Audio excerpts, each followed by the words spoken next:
베토벤이라고 하는 유명한 음악가를 다 아실 거예요. 이 베토벤이 그의 협주곡 황제를 작곡한 것은 1809년 그 당시 독일의 비엔나여서였습니다. 당시 비엔나는 나폴레옹이 이끄는 프랑스군이 점령을 하고 있었습니다. 베토벤 역시도 여러 번 지하실로 대피해야 했고 그는 이 시기부터 사람을 피하고 두려워하게 되었었다고 합니다. 그런데 이런 정신적 고뇌와 소외감 속에 지내던 이 시기에 작곡한 이 황제라고 하는 곡에 오히려 정신적인 고뇌의 자국은 없고 깊은 평온함이 가득 담겨 있다고 평론가들은 감탄을 합니다.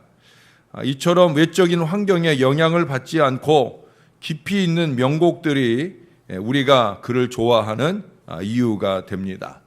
그는 어제 말씀드렸던 그 환희 제인 크로스비 못지않게 고통이 많은 인생을 살았습니다. 그의 어린 시절 그의 아버지는 알코올 중독자에다가 성병 환자이기도 했어요. 어머니는 결핵 환자로 오랜 동안 고생을 하다가 그가 어린 시절에 일찍 세상을 떠났습니다. 형들도 그 아버지에게서나 어머니에게서 그 병을 전염받아서 그 감염으로 인해 사망을 하기도 합니다. 그래서 그는 11살 어린 나이부터 이 동생들을 부양하기 위해서 극장에서 잡일을 시작했고요. 17살 때 어머니도 돌아가시게 되고 이제 홀로 그 동생들을 다 돌봐야만 했습니다. 나이 30이 되었을 때부터 귀가 이상해지기까지 하면서 결국 귀머거리로 그의 남은 생에 작곡 활동을 이어가게 되어집니다. 아주 유명한 일화 가운데 하나는 그가 귀가 들리지 않으니까 이 피아노의 건반 다리를 피아노 다리를 다 잘라내고 그 피아노를 바닥에 붙여놓은 상태에서 엎드려서 그 피아노 그 건반을 두들기고 그 느낌으로 곡을 작곡했다고까지 알려지고 있습니다. 그럼에도 불구하고 그는 나이가 들어가면서 신앙의 깊은 세계로 들어가게 되고 그것이 이 모든 괴로움을 뚫고 나가서 기쁨을 발견했다라고 그 스스로 고백하게 하였다는 거예요.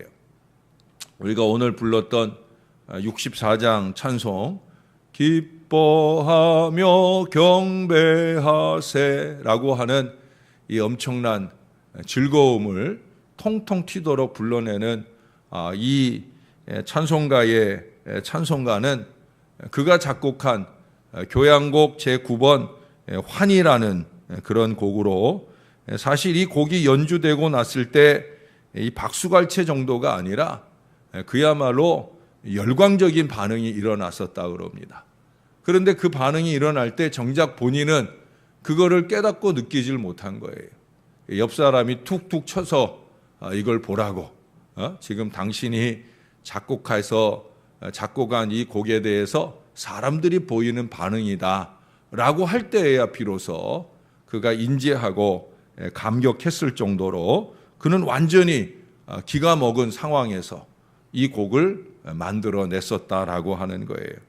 그러나 그 안에 내면의 환희가 가능할 수 있었던 것은 바로 신앙 때문이었다는 겁니다.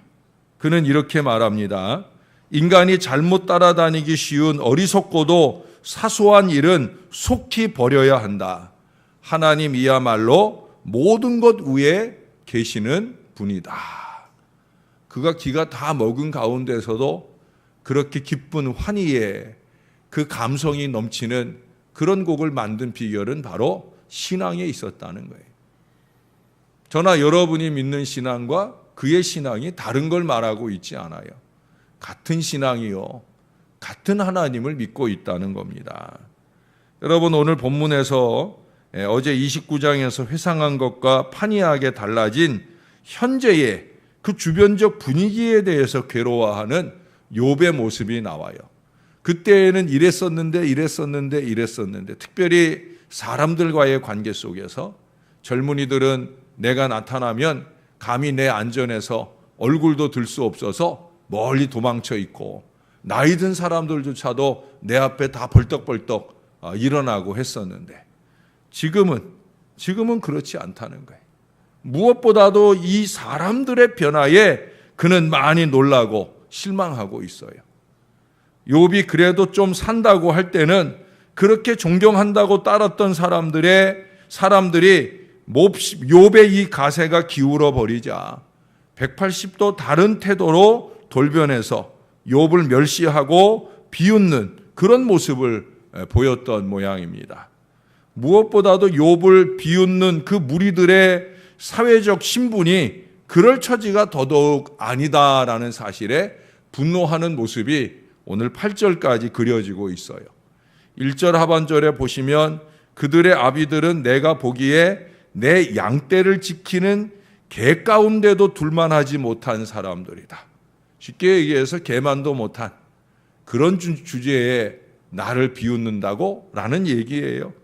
2절에서는 기력에 있어서나 3절 이하에서는 경제적인 면에서나 5절 이하에서는 심지어 장막의 여건이나 또 8절에서는 지혜나 신분적 위치에 있어서나 무엇 하나 이렇다 하게 내세울 만한 게 없는 사람들이라는 거예요.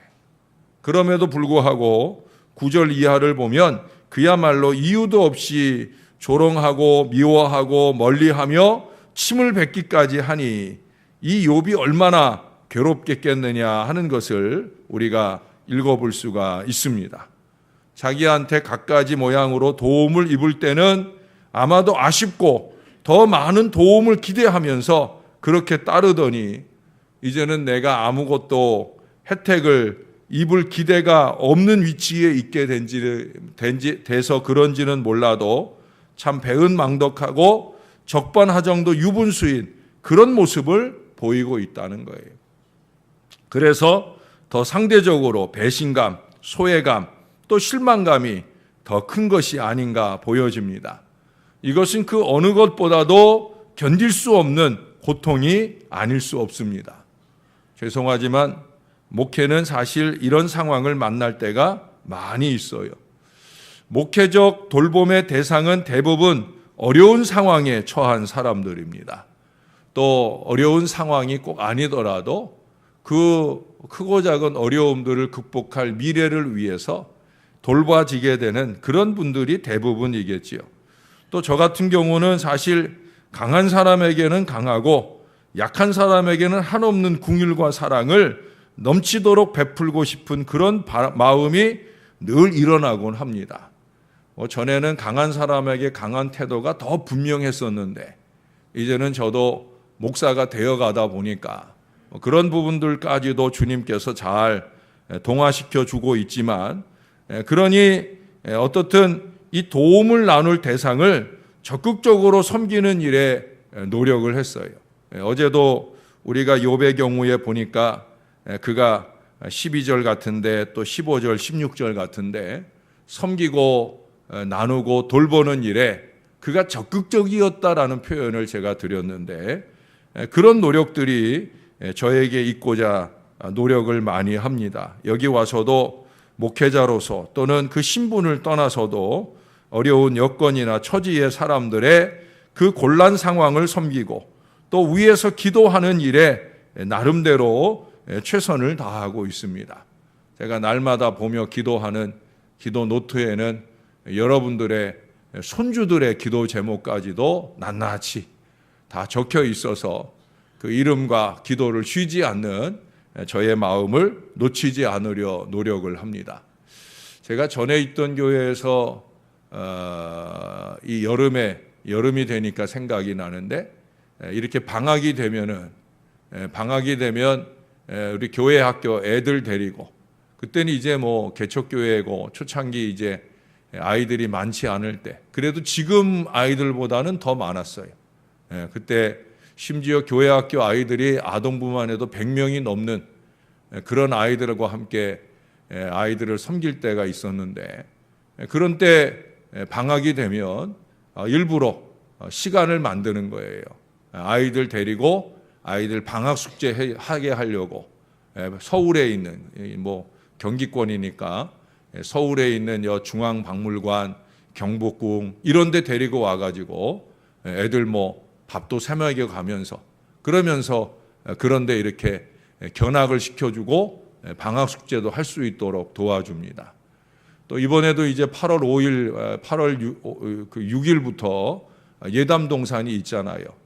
그 예담동산에는 며칠 동안 들어가서 영성훈련을 받지 않습니까?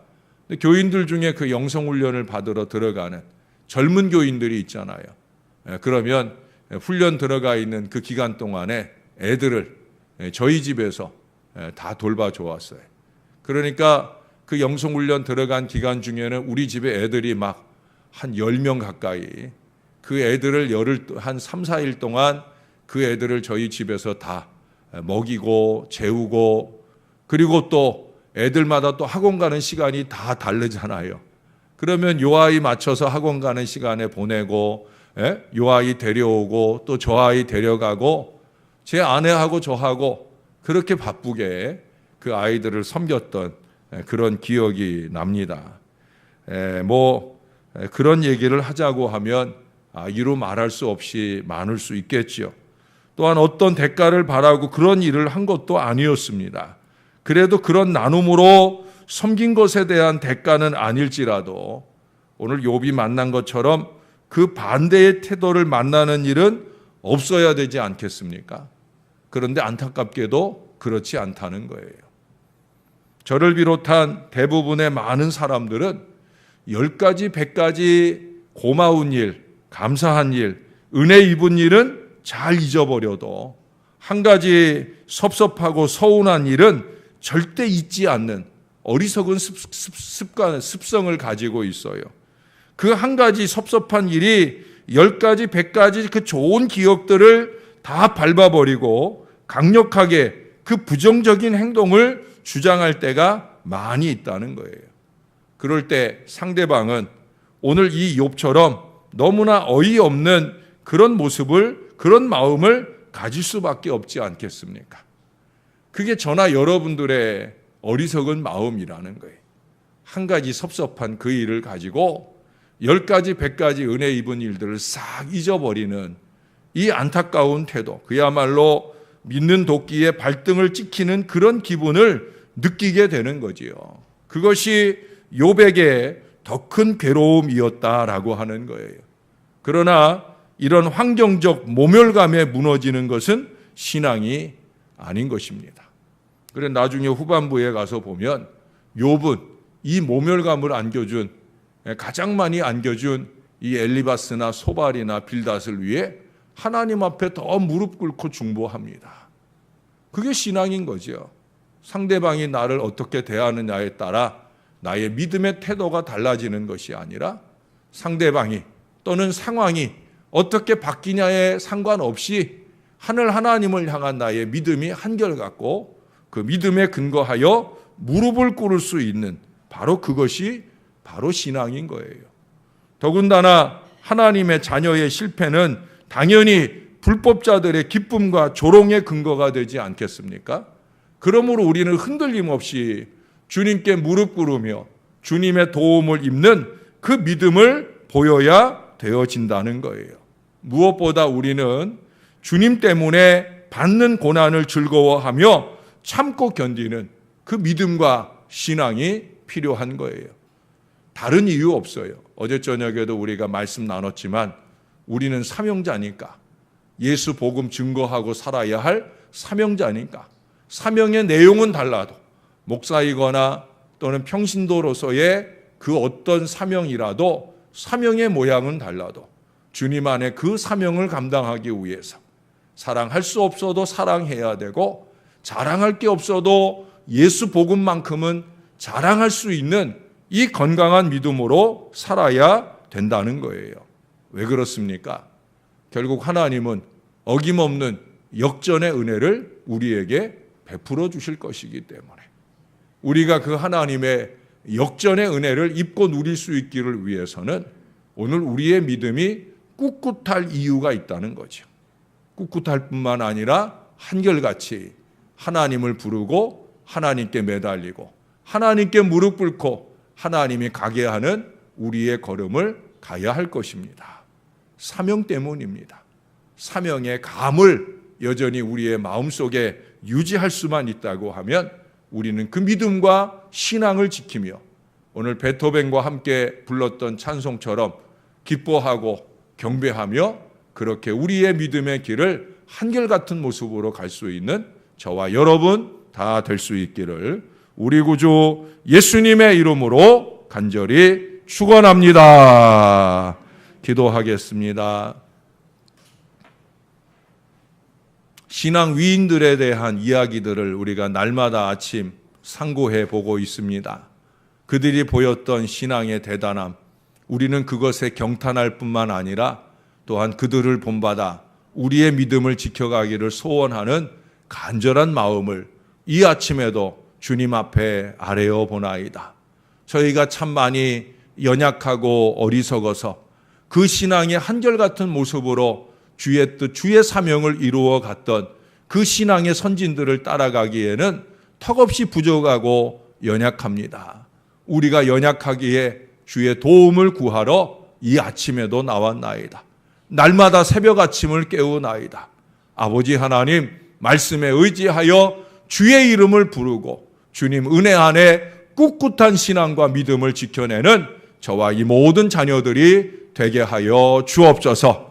세상 사람이 날 부러워하지 아니할지라도 세상 사람 모두 다 등을 돌리고 나를 외롭게 할지라도 주님만 나의 친구가 되어주시고 나와 동행해 주시기만 하면 얼마든지 새로운 역전의 은혜와 역사가 우리 앞에 펼쳐질 수 있음을 믿으면서 내 안에 평안함, 내 안에 기쁨과 은혜를 유지할 건강한 신앙이 저와 이 여러 주의 백성들 가운데 넘치게 도와 주옵소서.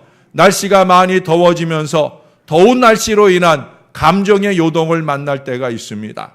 상황이나 사람이나 환경에 의해서 지배를 받게 될 쉬운 상황에 놓이고 있나이다. 그럴 때라도 우리의 마음을, 우리의 믿음을 붙들어 주시옵소서. 마음을 오로지 하고 주를 바라보게 하시고 우리가 지켜낸 한결같은 신앙의 모습들을 하나님 향해서나 사람을 향해서나 지켜낼 수 있는 그 견고한 믿음을 우리 가운데 더하여 주옵소서. 우리가 예수님처럼 살 수는 없어도 예수님처럼 되어보기를 노력하는 그 작은 몸부림, 삶부림, 영부림이 우리 안에 충만한 오늘 하루도 잘 살아가게 도와주시고 내일 거룩한 주일 주님 앞에 왔을 때 회개할 것이 없는 감사와 감격만 넘치는 은혜의 주일을 만날 수 있도록 축복해 주시옵소서.